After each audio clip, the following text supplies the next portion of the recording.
ድንግል ሆይ ወደ አንቺ መጥቶ ጸጋን የተሞላሽ ሆይ ደስ ይበልሽ ያለሽ መልአክ ዛሬም ወደ እኔ ይምጣ።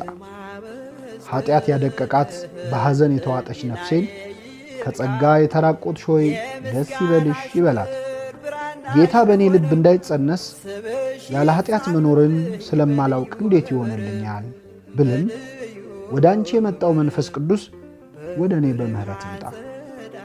በእስራኤል ልጆች ሰፈር መና እንደወረደ የልጅሽ ምህረት በእኔም ላይ ይውረድ። አንቺን ድንግልናን ከማጣት እንደጋረደሽ እኔን ከኃጢአት ይጋርደኝ። አንቺን አምላክን ለመውለድ ያጸናሽ አብ እኔን ልጅሽን በማመን ያጽናኝ። አንቺ በማኅፀንሽ 9 ወር የጸነሽውን ጌታ እኔ ለደቂቃዎች እንኳን በልቤ እንድጸንሰው ፍቀጅልኝ። የጸነስኩትን የኃጢአት ሐሳብ ከልቤ አውጥተሽ በህሊናዬ ልጅሽ እንዲያድር ለምኝልኝ። ጌታን በእጆችሽ መሃል ያሽው ሆይ አንቺ ጌታን ለዓመታት ታቅፈሽው ነበር። እኔ ግን ለአንድ ቀን እንኳን ሰውነቴ ከኃጢአት አርፎ እርሱም ብቻ ታቅፌ እንደሆነ ፍቀጅልኝ።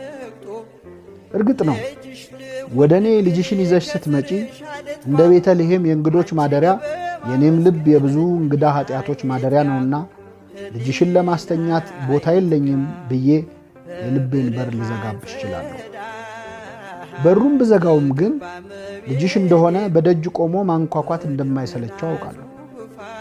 እኔ ፈቅጄ ባልከፍትለትስ እንኳን የድንግልናሽን ማኅተም ሳይከፍት እንደተወለደ የኔን የተዘጋም ልብ ሳይከፍት መግባት አይሳነው። ስለዚህ አመፄንና እምቢታዬን ቸል ብለሽ ለልጅሽ ማደሪያ አድርጊ።